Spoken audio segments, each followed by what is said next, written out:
నమస్తే అండి. నేను ఈరోజు మీకు తెలియజేయబోయే చిన్న విషయం ఏంటంటే, లుక్అవుట్ సర్క్యులర్ ఎల్ఓసి. ఏదైనా క్రిమినల్ కేసు మీ మీద పెండింగ్ ఉన్నప్పుడు మీరు ఇన్వెస్టిగేషన్కు కోఆపరేట్ చేయలేదనే ఉద్దేశంతో మీరు విదేశాలకి, ఈ దేశం వదిలి విదేశాలకు వెళ్ళిపోతారు అనే ఉద్దేశం ఉన్నప్పుడు మాత్రమే లుక్అవుట్ సర్క్యులర్ ఇష్యూ చేయాలి. అది కూడా ఏ సందర్భాల్లో ఇష్యూ చేయాలంటే, లుక్అవుట్ సర్క్యులర్ అనేది it's not as a routine matter. రొటీన్గా లుక్అవుట్ సర్క్యులర్ ఇచ్చేదానికి లేదు అని చెప్పి కోర్టు పదే పదే ఎంఫసైజ్ చేస్తున్నారు. ఫర్ ఎగ్జాంపుల్కి ఇన్వెస్టిగేషన్కి కోఆపరేట్ చేయట్లేదు, లేదు ట్రయల్కి కోఆపరేట్ చేయలేదు, అసలు ఎక్కడ రెస్పాన్స్ ఇవ్వలేదు, 41 సిఆర్పిసి నోటీస్ ఇచ్చారు, రిప్లై ఇవ్వలేదు, ఇట్లా రకరకాల స్టేజ్లు ఉన్నాయి అందులో.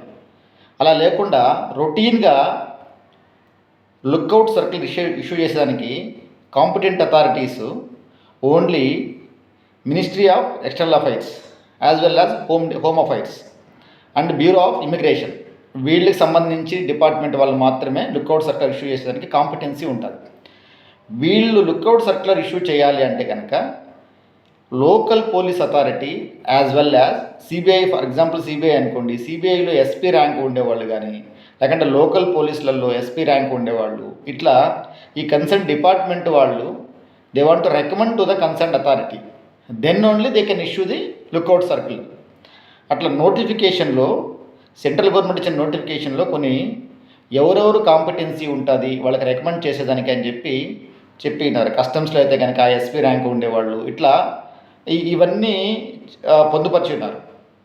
అదేవిధంగా ఈ రికమెండేషన్ వాళ్ళకి వెళ్ళిన తర్వాత, వాళ్ళ లుక్అవుట్ సర్క్యులర్ జారీ చేసిన తర్వాత అది వ్యాలిడా ఇన్వాలిడా అని చెప్పి మీరు టెస్ట్ చేయాలంటే కనుక మీరు అకేషనల్గా ఎప్పుడో ఒక 3 ఇయర్స్కో 4 ఇయర్స్కో మీరు ట్రాక్ హిస్టరీ ప్రకారం మీరు విదేశాలకు వెళ్ళి ఉంటారనుకోండి, మీరు ఇమీడియట్గా మన దేశం విడిచి వెళ్ళిపోరు అని అన్నప్పుడు మిమ్మల్ని ఖచ్చితంగా లుక్అవుట్ సర్క్యులర్ ద్వారా లాక్ చేయాల్సిన పని లేదు. అంటే ఏంది, మీరు కావాలని లీగల్ ప్రాసెస్ని అవాయిడ్ చేసి వెళ్ళిపోతారు అనే ఉద్దేశం అక్కడ కనపరచలేదు.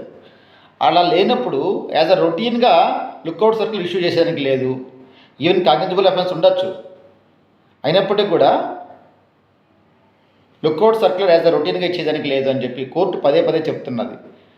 ఫండమెంటల్ రైట్ వైలేట్ అవుతుంది. ఎలా అంటే, ఫర్ ఎగ్జాంపుల్ వేరే దేశం వెళ్ళి జాబ్ చేయాలి, అటువంటి సందర్భంలో ఏదో చిన్న పెట్టి కేసు ఉంటుంది, దానికి సంబంధించి they can't recommend for lookout circular.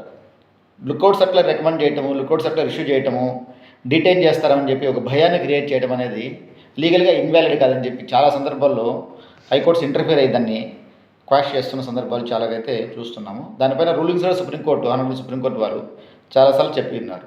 కాబట్టి లుక్అవుట్ సర్క్యులర్ అన్నది యాజ్ అ రొటీన్గా ఇచ్చేదానికి లేదు అని కోర్టు చెప్తున్నారు. నమస్తే అండి, ఉంటానండి.